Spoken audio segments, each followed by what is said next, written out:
Back at it again. You already know. This video is, does your church operate under a 501c and how to become an ordained minister? Let's first define what a 501c is.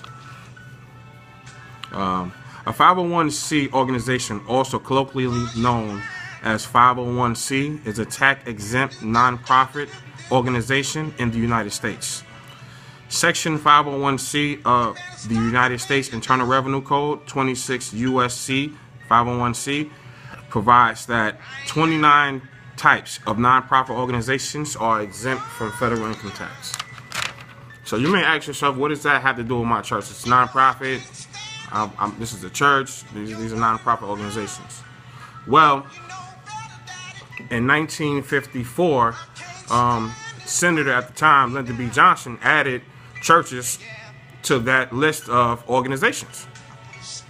So he presented it to them as a favor. Say, I'm going to do you guys a favor and add you to this list of nonprofit organizations so you guys can receive tax exemptions. Which is kind of crazy because if you know anything about the amendment, the First Amendment states that Congress shall make no laws respecting of an establishment of religion.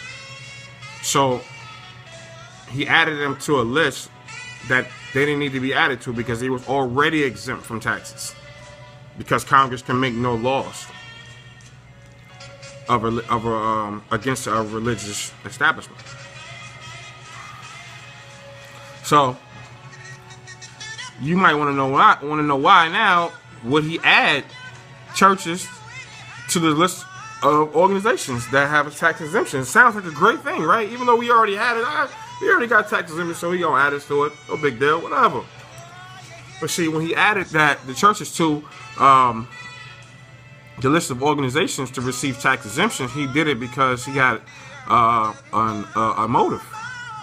His motive was to silence the church. This is why today you have churches, they don't really speak too much on current events. They say a little bit, but they do a hush. You know what I'm saying? On Sunday morning, you know what I'm saying? Wednesday, Bible study. But they're not really out there making no real heavy noise. Because a lot of times they're operating under a 501c3. And with that 501c3, it comes with stipulations. Here was the main one. Here's the one that Lyndon B. Johnson created for the church, and this is the reason why he did it. He had his own political agenda. All right, he wanted to silence the church and eliminate the influence the church had in the community to affect public policy. So let's go on to that. What's public policy and what influence did the church have? Well, in 1959, you would think that if you had a question, if you had a thought about who you should vote for in government, who would you want to seek advice from? Who's the people that you want to see in office? Somebody who would be, maybe a religious person, somebody who has ties to the church, or somebody who has morals, values that the pastor, the reverend, whoever's in charge of the church, the clergy of the church has ties to, has familiarity with. They familiar with the man. You know, they know that he's a stand-up guy. So, the congregation will come to the church and say, hey, who should we vote for? And the church, the clergy of the church would give the people their advice. Most of the time, people are going to take it. So if you had maybe not a not so moral stance, or the things that you wanted to do in government wasn't so for the people, and you had your own motives and your own reasons to be elected for your own power, hungry, ways, reasons, whatever you want to call it. The first thing you would do, you want to eliminate the church. You want to tell them that, listen,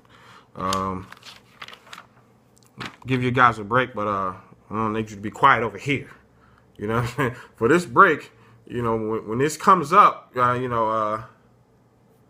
need you guys to be quiet. And that amendment is called the Johnson Amendment. And it refers to change in the U.S. Code made in 1954, which prohibit tax-exempt organizations from endorsing or opposing political candidates. So, what I'm saying?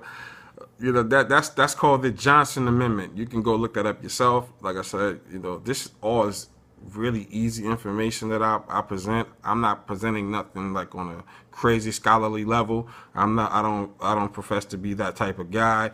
I'm just giving simple information, simple knowledge to the people. So you can look it up yourself. You can look up 501c. You can look up the Johnson administration. You can look up, you can look up all these things. You know what I'm saying? You can just do your own research. I'm just presenting you with basic knowledge, basic information for you to, familiarize yourself with and hopefully move forward with that.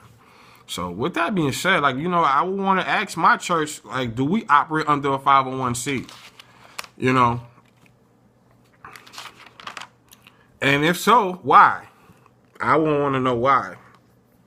Does my church operate under a 501c? And question, is this the reason why we're so quiet in the church? We're so docile when things happen in the government, local governments, because you're exempt from all governments. So that means local, state, and federal. So when that judge or that sheriff in your town, who we all know is racist, he hate black people, when your pastor doesn't tell the church not to vote for him,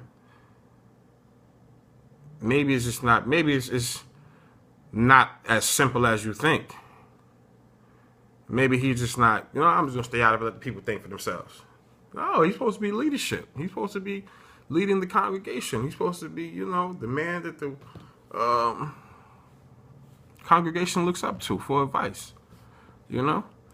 So, yeah, that's something that I would definitely look into if I'm a member of a church. I want to ask my church, do we operate under a 501c3? And if so, why? You know what I'm saying? So, yeah, that's that. My next part of this video is how to become an ordained minister. Sounds simple enough, right? First of all, what is ordained? Let's define what the word ordained. Ordained makes someone a priest or minister, confers holy order on, or order or decree, something official. So that's what ordain is. So what would make a minister ordained? Well, I wanted to know, so I did some research, my own little, like I said, simple research, and I came up with a website. A website. And it said www.ministersregistration.org. www.ministersregistration.org. Okay. I guess it's what, after you go to seminary school, you get all your credentials, you just register. All right, cool. So I click on, the website. I'm reading through, and it says basic minister's ordination, $139. All right. Cool. Let me just click on that. Let's click on the basic one. See what that says. In the basic minister's ordination, which is $139, it's a basic ordination certificate. It's a basic ordination that certifies you as an ordained Christian minister, authorizing you to perform weddings, organize Bible studies, hold prayer sessions, lead a church congregation, and most of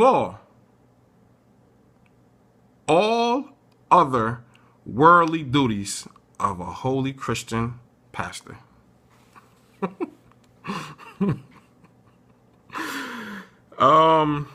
Yeah, so the ordination does not expire and includes a one-time fee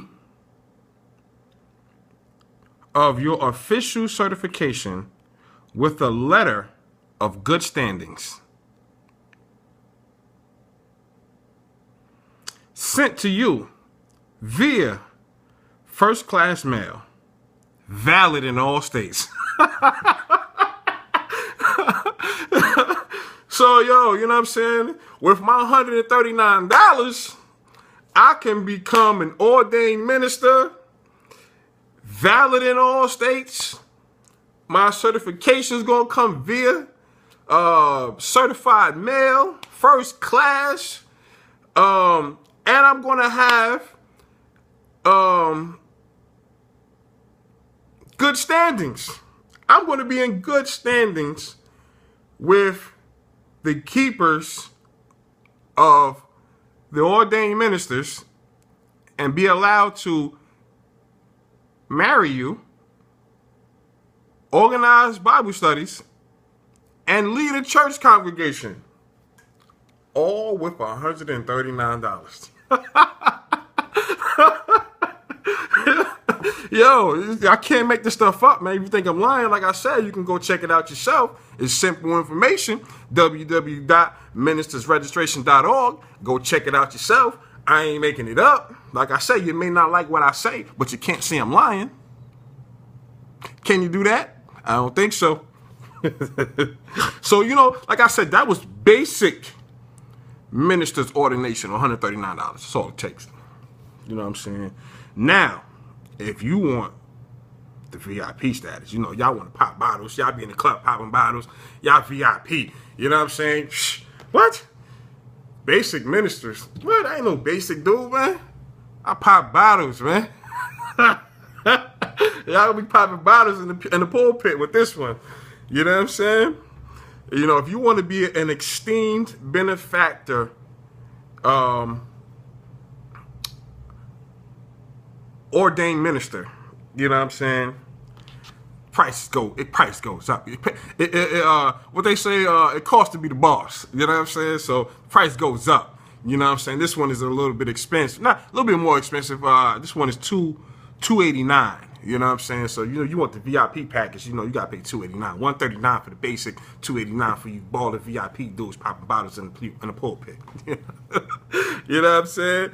So what does that get you? The esteemed benefactor package. You know what I'm saying? For $289. You know what I'm saying? All the same basic minister's ordination, but also includes a one-time clerical offering to the church, to the Christian National Church. It includes a one-time copy of your official ordination certificate and a special acknowledgement of good standings. So you don't get a regular acknowledgement. You get a special acknowledgement of good standings, all for the low price of $289. You know what I'm saying? So, yo, man, if y'all hustlers out there, y'all looking for a hustle, that's a quick flip. You know what I'm saying? $139, you start marrying people. You know what I'm saying? You start, you know, organizing your own Bible studies. Yo, You get to lead your church. You know what I'm saying? You get to lead a congregation. You know what I'm saying? And most of all, you get all other worldly duties of a holy Christian pastor for the good price of $139, and for the VIPs, $289. You know what I'm saying? So, you know, that's the information I wanted to share with y'all. You know what I'm saying? 501c and how to become an ordained minister. You know what I'm saying? So if you're digging the video, share the video. Rock with your boy, man. Sonny in the suit. You rock. You already know what it is.